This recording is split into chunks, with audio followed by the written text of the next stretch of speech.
So one of the things that these corrupt Homeland Security oligarchs, agents, and their lawyers are doing is they're doing investigations with undercovers. They'll investigate maybe UVM or Safe Harbor, McDonald's, whoever they want to convert and use to screw with me and any other victims and witnesses. They'll investigate, find violations, and then say, we'll make, we won't charge you on these violations or fine you or whatever if you assist us in an ongoing investigation. Just like they did with Lindsay Brussesi, whether it's the male or the female. Somebody gets arrested. Never mind, they're the ones bringing in the damn drugs. They get arrested on drug charges or drug related charges, and then they're turned out as snitches. Okay, the DOJ and DHS do not, and the health department, don't get to hold any violations you committed over your head to force you and twist your arm into committing bigger crimes with them. Now, I think they're probably aware that Mr. Napoli's lawyers already know this, which is probably why they had reached out to Michaela's husband to vouch for him, and then they lied and told you. And this is another big mistake I'm letting them make. See, they're telling my mother, they're acting like they're helping my mother go after my father, when it's really my mother's the true guilty party. But when they approach, like, let's say, Mr. Napoli and his lawyers, they tell you that both my parents are drug traffickers and child abusers. And eventually, everybody who's been told that, most of them will be offered leniency in exchange for their testimony. And they'll do a transcript. And whoever that person is, their name won't be visible. You'll be assigned probably a federal ID number. That's how Chad explained it to me. That's how you keep witnesses' identities safe. And then they'll write up those transcripts and present it to my mother and her family and go, see, they weren't helping you go after Mr. Moore. They were going after you too the whole time. They were setting you up. And then my mother and her family are going to be pissed that they got thrown under the bus, and they're going to testify. So just because everybody thinks they've got my mother in the bag on this, they don't. At some point, the special prosecutors are going to show her that they've been murdering me right along with her, but they've been blaming it all on her. And then her and the DHS and DOJ and Chad have then been blaming it all on, and McDonald's have been blaming it all on my father because he's Jad. Now, here's another thing. When the entire system is corrupt and you need to run your business and pay your bills, of course you're going to go ahead and allow violations, because who's going to do shit about it? Dad and his team, they committed a lot of crimes, but there was no criminal intent behind it. They knew the whole system was corrupt. They knew general idea of who killed the Kennedys. They knew right then the whole country was going to go to hell.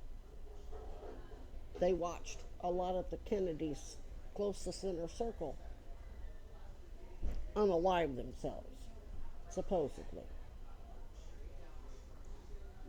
So that's why I'm not a hard ass. Graham Plattner, I didn't know he worked for Blackwater. I didn't know he was a mercenary. I didn't know he had a brother-in-law that was an IDF influencer or Israeli influencer, whatever. I didn't know any of that. I knew Bernie endorsed him, and if Bernie endorsed him, and Bernie's got the inside scoop on everybody, surely he wouldn't endorse somebody that was a potential liability, but he endorsed Joe Biden and Kamala Harris knowing damn well they both have credible allegations because I made them, along with a whole lot of other people. So that's why I say Bernie will endorse somebody. Doesn't mean he doesn't think they're criminally liable. He just goes along to get along. I'm not going to, when Joe Biden and Kamala Harris are proven to be rapists, murdering, drug traffickers, and child traffickers right along with Epstein, I'm not going to throw it up in Bernie's face or AOC's face or Becca Balin or anybody else's face that they endorsed Joe Biden or Kamala Harris. They did what they had to do their job at the end of the day. So that's just like an example. Meanwhile, Graham Plattner gets allegations. 2 women are making allegations but never went to the police, and they didn't bother telling anybody. At least not. I'm not saying they didn't talk about it with other people. I'm saying they never bothered to try to put it on the public record until it was time, till he was about to win the election. When you hold back to see if somebody's going to win an election for whatever reason, yeah, that's sus. That doesn't mean that he didn't do it. I'm not saying he didn't do it. I'm giving them the benefit of the doubt and going, he probably did do it. But they're all conservatives. And if you remember, there was, when Trump was running, maybe it was just a rally. I don't remember what it was. But a bunch of women were holding up signs or wearing t-shirt or something, basically saying that Trump could rape them any day of the week. Okay? They think this shit is a badge of honor. These conservative women, that's why they have no problem voting against to criminalize abortion and birth control, and have no problem killing women who end up with preeclampsia or locking them up for life for murder. I don't know how to explain it. I've never understood it myself. But they see this crap. They really think they're called Daughters of the Confederacy, aka Female Ku Klux Klan. They're what they consider precious and what they protect is different than how, men will go and lynch somebody, lock them up, whatever. But just like the woman who falsely accused Emmett Till, she got off on that. She got off on watching them torture that kid to death.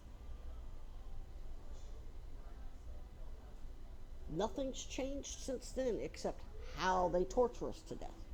They've turned hospitals into very lucrative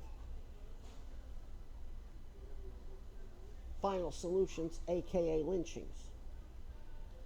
They figured out how to make a hell of a lot of money off of it and go undetected, which I've already gone over this with Senator Sanders. But what I'm saying is, for the franchise owner of this restaurant, and anybody wondering why I'm being lenient and offering to work with you, I mean, if they lied to you at all, that's a hell of a lawsuit. You can file your own whistleblower lawsuit. And at that point, you're immune from prosecution. And you've got the lawyers to do it. Now, what's the incentive? 10% of everything they recover. They're stealing trillions of dollars a year. 10% of even 1 trillion is more money than you could ever spend for the rest of your life. That goes for you, your lawyers, and all your top management.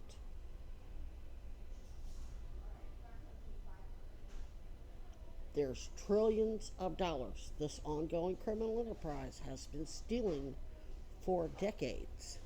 Decades. There's only 9 billion people in the world. If every single human being got 10% of everything that's going to be recovered when their assets are seized, we'd all be billionaires. So it's not like there's only so much money to go around. No, it's unlimited. Because they're stealing so much, your 10%. Now remember, those of you at this McDonald's franchise would be blowing the whistle on Paul Dragon, who runs all these bogus tax-exempt nonprofits. Now, I wouldn't file your whistleblower lawsuit through the frickin' IRS. That's going to get you nowhere. But when I filed mine, I filled out 13909 forms, and that was under Obama. I still got nowhere.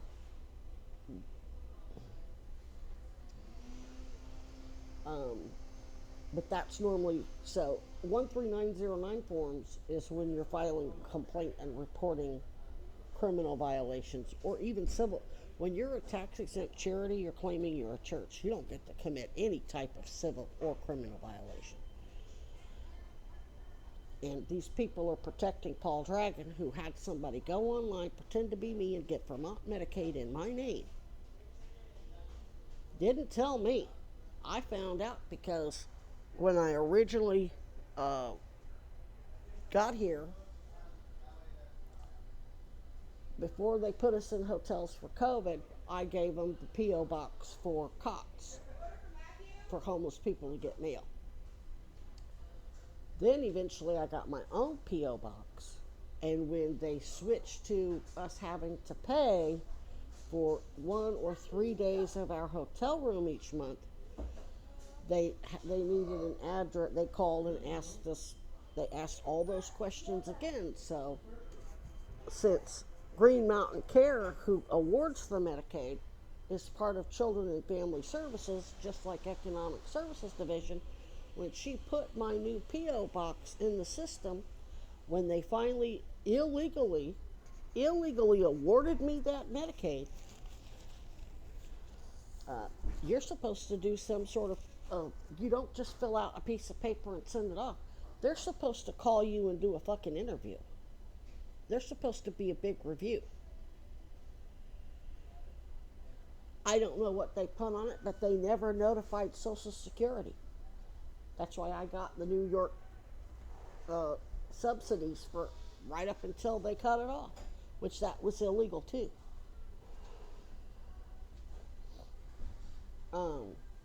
What I'm saying is, when they did all that crap, when Paul Dragon did all that crap, and he's a top administrator at Vermont Human Services Agency, in which is the Department of Health who regulates you, he doesn't get to threaten you with health violations at your store, whether they're real or not, to cover up the felonies he's committing that's killing people and abducting children from their parents. Child trafficking. Human trafficking. Crimes with the Pomerleaus and all these other real estate moguls who are jacking up, have a monopoly on all the real estate, and make sure that rent for anybody is absolutely astronomical. So when people end up homeless, that's a crime in the state of Vermont. They get their kids taken away. This is the only state that does that. No other state is it considered child abuse to end up homeless, which is going to destroy Vermont's reputation regardless of what I say. It's just a fact. And they're using that legislation to threaten a lot of these people. A lot of the people that they have tried to use to mess with me turned out as moles and snitches already have children taken away from them. So God knows what they've threatened to do to those kids. They may have said, you're never going to see your kids again. We're going to let somebody adopt. Who knows what the fuck they've threatened them with? You don't want to be part of that if you're a businessman. And screwing with me doesn't help you, because the state police already, their surveillance is real time. So many of these corrupt cops and deputies and state police, they're moles. They're going along to watch, see who is enthusiastically going along with Piper and Weinberger and Dragon and the pieces of shit at Howard Center and Cox. And not all of them, some of them are corrupt. I know that because when I record them and then I see their reaction, when I tell them I just recorded them lying to me, and they start sweating bullets and run, that's a guilty conscience.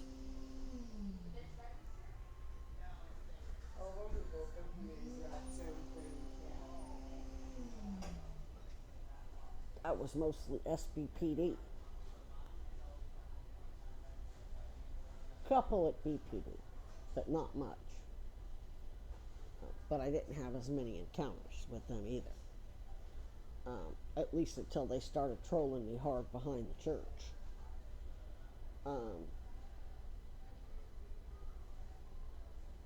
So what I'm saying is, don't just think of it. If money is, if you're thinking, oh well, nothing personal, Miss Moore, it's just business. It's better for your business for you to be a whistleblower. And you can do that in federal court. And it's called a sealed qui tam whistleblower lawsuit. Your lawyers can file it. It's sealed so that nobody knows what you're doing. And they've already, I don't know who's behind it, but one of the night shift crew is looking like another mole for ICE. And Byron Brown and Val Demings and Chad Cronin and Pete Buttigieg and whoever. I'm not going into the details because they're arrogant and mouthy, and I want them to keep mouthing off, especially on your security video. And I think the point of that is, if your security, even if your security does have audio, they're probably worried that there may be communications that won't be picked up on the audio, because we can huddle together and whisper and cover and make sure that the camera can't see our mouths. So they want her here to hear everything that's going on.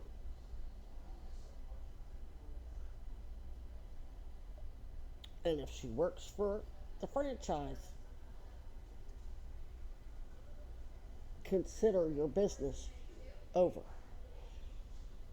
Let me tell you how good state police and Hochul's independent surveillance is.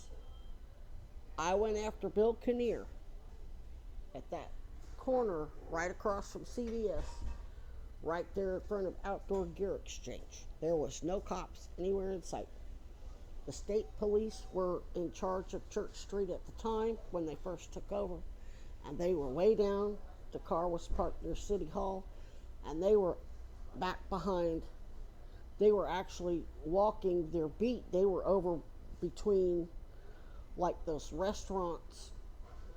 What is that? Main Street? Wherever the courthouse is. They were way down by the courthouse and City Hall.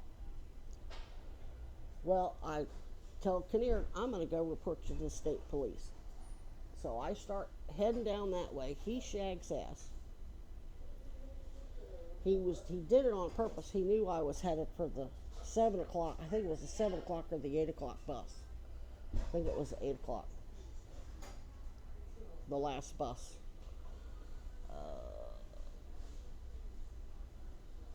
Where was I staying? I think I was on North Avenue still.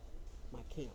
Anyway, I go down to the state police and I go, do we report, since this is your beat, do we report crimes to you? And they said, what happened? And I said, I got a guy stalking me on behalf of Mayor Weinberger. I'm a whistleblower. Oh, call police. And that let me know they still want me to call police. They told me to do the same thing that the Cousy detective did. So I'm like, okay, thank you. And I talked to them. That was it. I didn't tell them what he looked like. I didn't tell them where it happened. I didn't give them any details. The conversation was literally seconds long, less than 20 seconds. Well, I go over, somebody got my attention. Somebody was, one of my